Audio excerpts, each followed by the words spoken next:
आखिरकार द्वारका को समुद्र में क्यों डूबना पड़ा?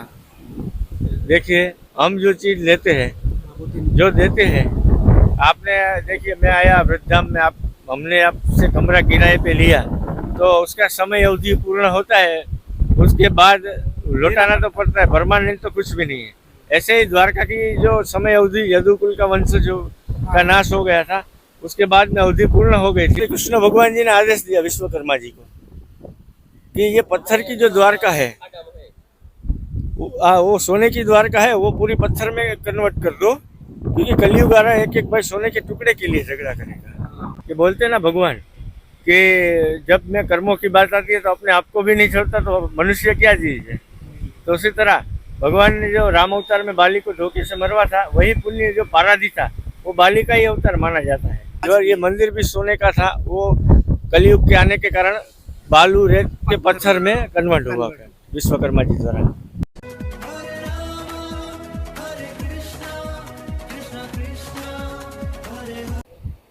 जय जय श्री राधे राधे। मैं धर्मेंद्र गोस्वामी स्वागत करता हूं एक बार फिर आपके अपने चैनल ब्रज दर्पण में।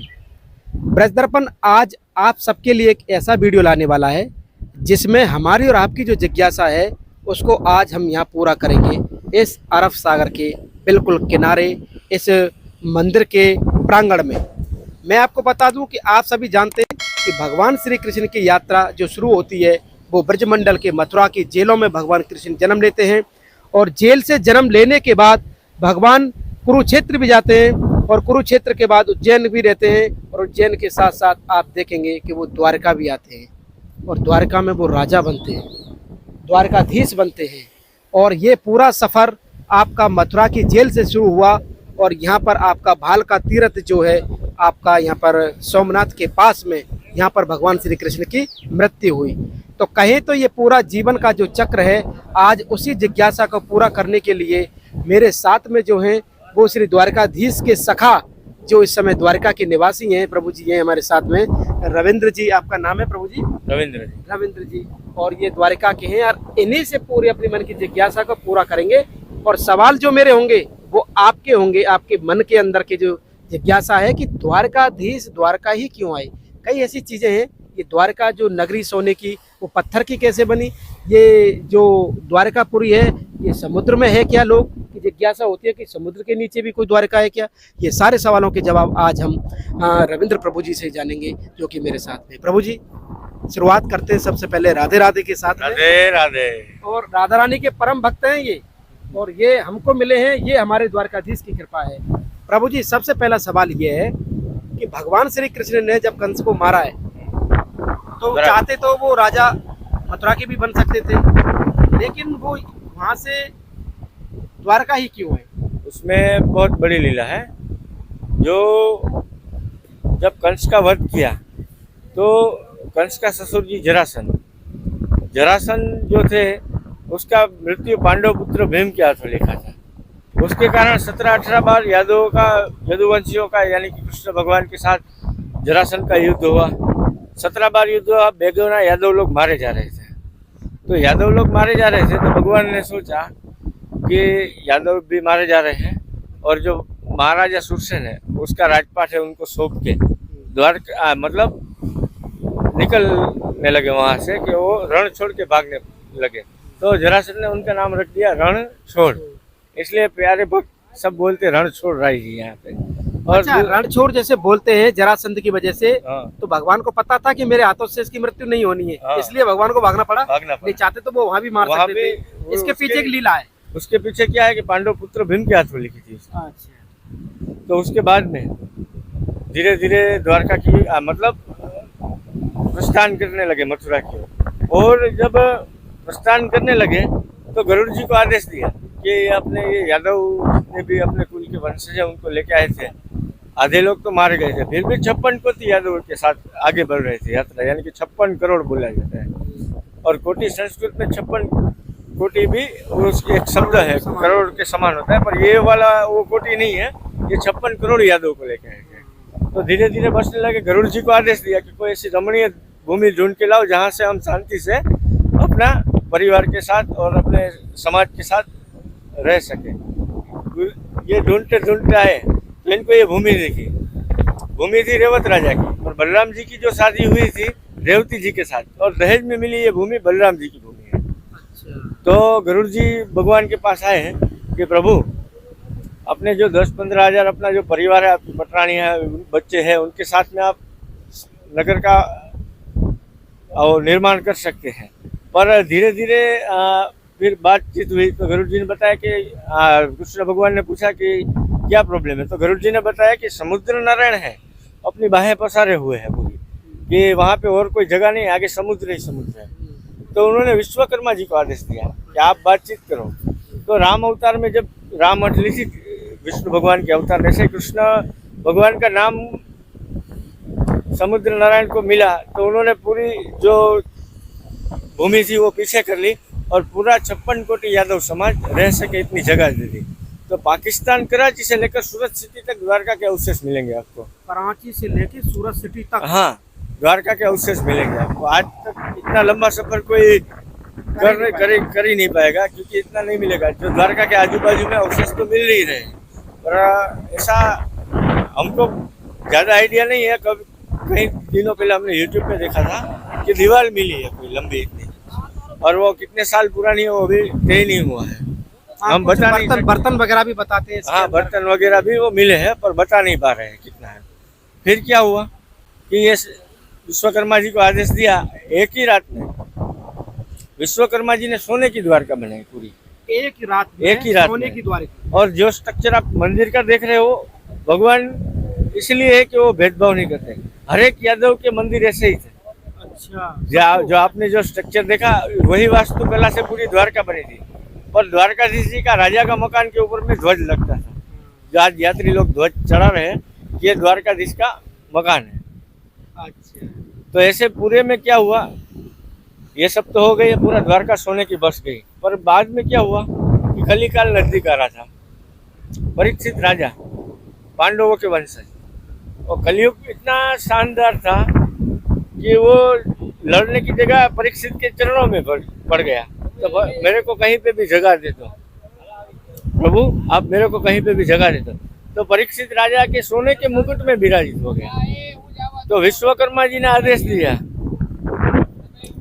विश्वकर्मा जी ने कृष्ण भगवान जी ने आदेश दिया विश्वकर्मा जी को कि ये पत्थर की जो द्वारका है वो सोने की द्वारका है, वो पूरी पत्थर में कन्वर्ट कर दो, क्योंकि कलयुग आ रहा है, एक एक भाई सोने के टुकड़े के लिए झगड़ा करेगा।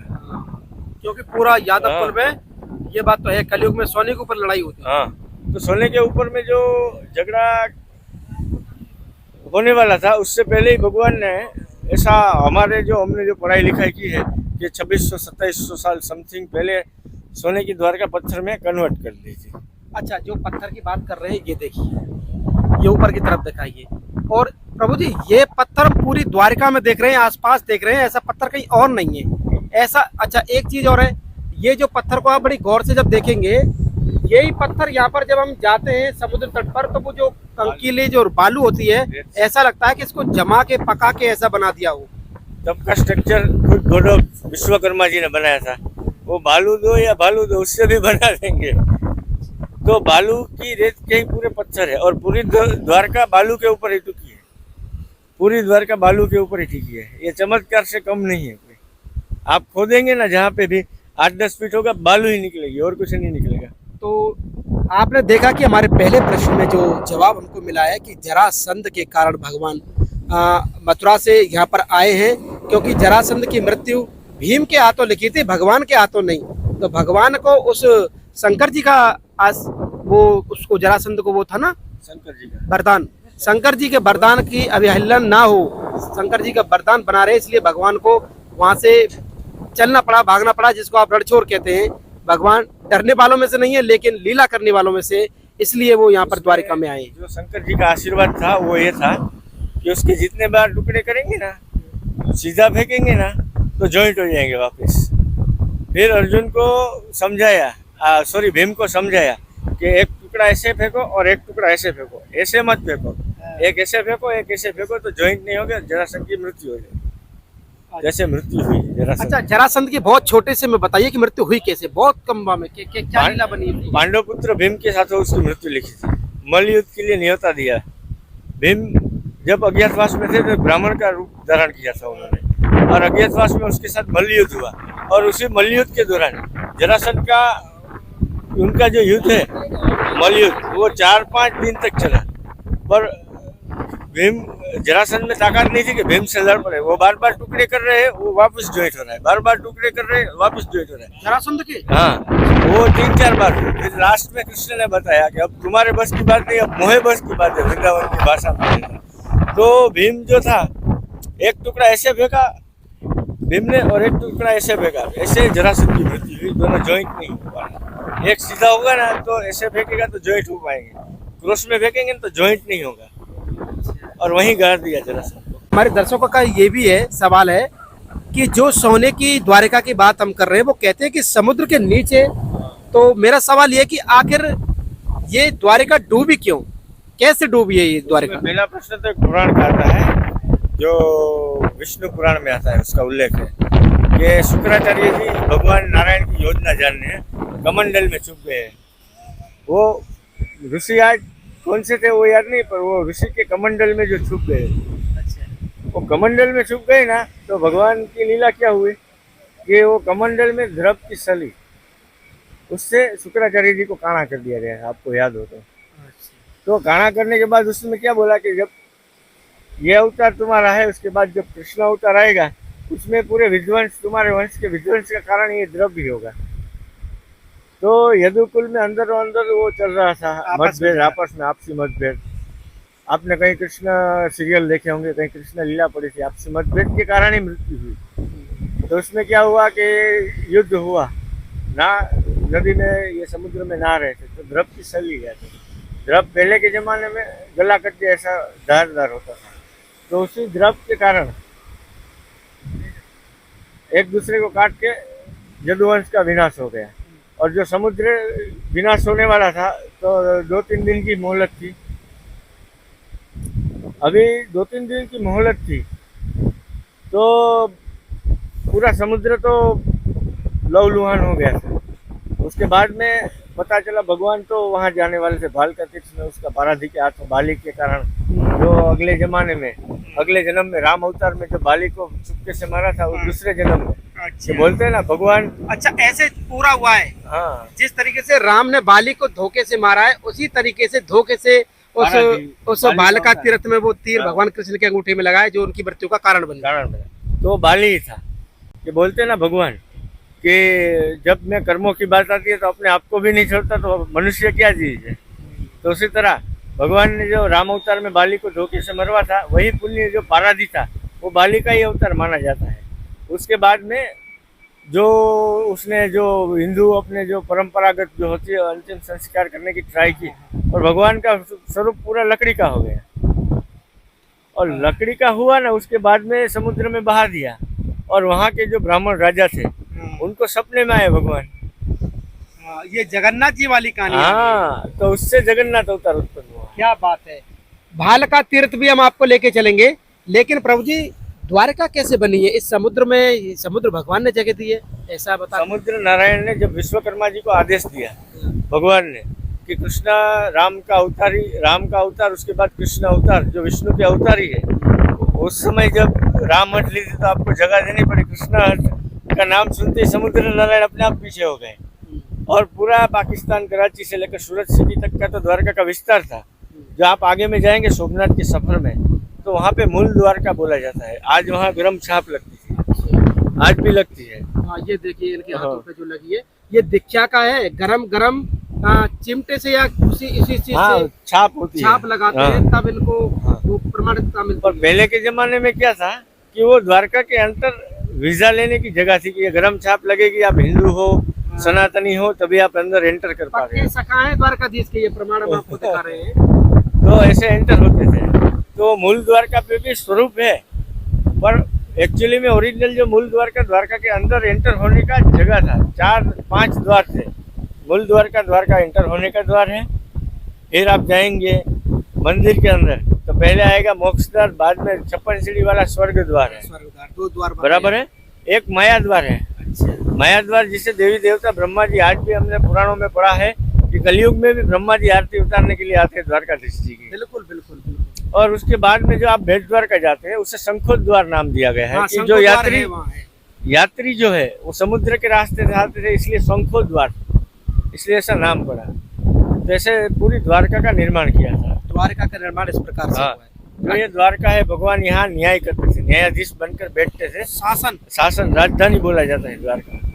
और भेट द्वारका में भगवान आराम करने के लिए जाते थे, रिलैक्स होने के लिए। तो ये चीज हमने आपसे जानी, लेकिन हमको एक चीज पूछनी है कि द्वारका कैसे बनी। ये हमारी समझ में आया कि द्वारका की उत्पत्ति यहाँ पर कैसे हुई है। अब द्वारका का जो डूबना है, आखिरकार द्वारका को समुद्र में क्यों डूबना पड़ा? देखिए, हम जो चीज लेते हैं, जो देते हैं, आपने देखिए मैं आया वृद्धाम में, हमने आपसे कमरा किराए पे लिया तो उसका समय अवधि पूर्ण होता है, उसके बाद लौटाना तो पड़ता है, परमानेंट तो कुछ भी नहीं है। ऐसे ही द्वारका की जो समय अवधि, यदुकुल का वंश जो का नाश हो गया था, उसके बाद में अवधि पूर्ण हो गई थी। भगवान के वचन के हिसाब से भगवान खड़े रहते, इसलिए भगवान है। तो उन्होंने जो एक्स्ट्रा विस्तार था, जो समुद्र का, जो समुद्र भगवान का जो एक्स्ट्रा विस्तार लिया था वो डूबा है। बाकी जो ये भूमि है बलराम जी की भूमि है। और जो इस समय हम देख रेवत राजा, उनकी पुत्री रेवती जी जूनागढ़ के राजा थे और ये उनके क्षेत्र में आती थी द्वारका। तो ये भूमि दहेज में दिया गया टुकड़ा है रमणीय स्थल के हिसाब से। तो जो ये पूरा टुकड़ा है जो द्वारका का, वो आज भी डूबा नहीं है। कलिकाल में भी ये मंदिर अपना अप ही है। जो ये मंदिर भी सोने का था, वो कलयुग के आने के कारण बालू रेत के पत्थर में कन्वर्ट हुआ विश्वकर्मा जी द्वारा। अच्छा, एक चीज आपको बताएं, अगर हम किसी से कोई चीज लेते हैं तो उसको वापस करना भी धर्म है। तो भगवान श्री कृष्ण के आग्रह पे समुद्र देवता जो मेरे पीछे देख रहे हैं, इन्होंने अपना स्थान दिया है, तब यहाँ पर पूरा विश्वकर्मा जी ने वो जो द्वारका है वो पूरी बसाई है। जब पूरे यादव कुल का नाश हो गया, भगवान की लीला यहाँ पूर्ण हुई, तो समुद्र जी ने वो स्वतः ही अपनी वो जो जगह है वापस ले ली है। भगवान कृष्ण ने उनको दे दिया कि आपने मुझको दिया वो धन्यवाद, अब आप अपना स्थान ले सकते हैं। तो जो स्थान जो लिया है आप देख सकते हैं।